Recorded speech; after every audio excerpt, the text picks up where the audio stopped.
مرحمت. او را مفتش کلان انتظار است.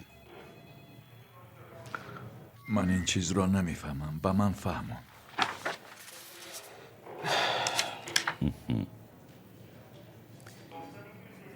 چیزی نبود. چه خیلی؟ او به دریا دست نرسانده است؟ نه. خدا را شکر. بیشتر چه واقعی رخ داده بود؟ بزرگی یا نه؟ اکنون این چیز را فهمیده نمی شود.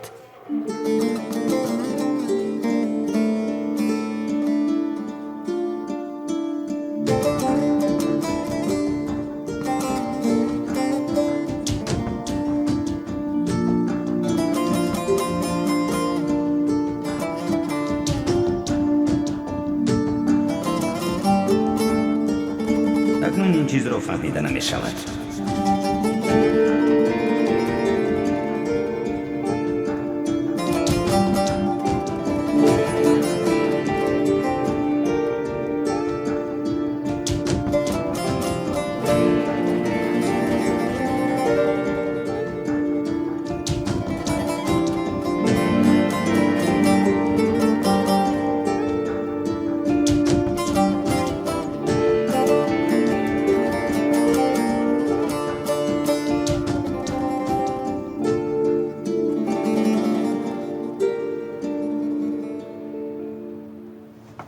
پدر گوش کنید. برادر قادر هم میگوید که اینجا چی گپی دیگری هست. گناه را به دریا مجبورم بردارن. این او را یاران میشکند. خاموش باش. پدر جان آن خانه را یافتند. آنجا باز یاران دیگر خاموش باش.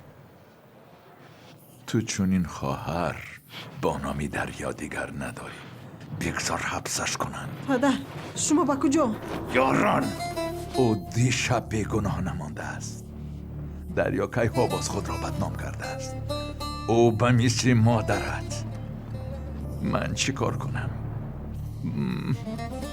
باری دیگر قاتل شوم. باری دیگر.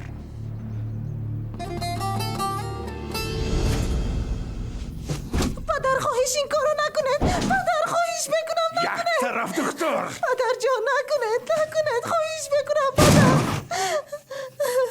پدر جان نکنید. شما اینجا چی کار میکنید؟ خواهش میکنم. شما اینجا چی کار میکنید؟ هر دویتان را میکشم. خاموش باش. اونیست که تو فکر میکنی. بمیر. پدر جان نکنید. بمیر.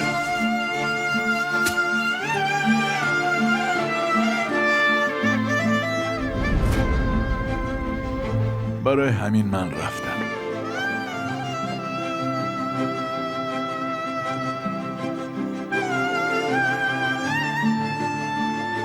یاران برادر قادر شما روید.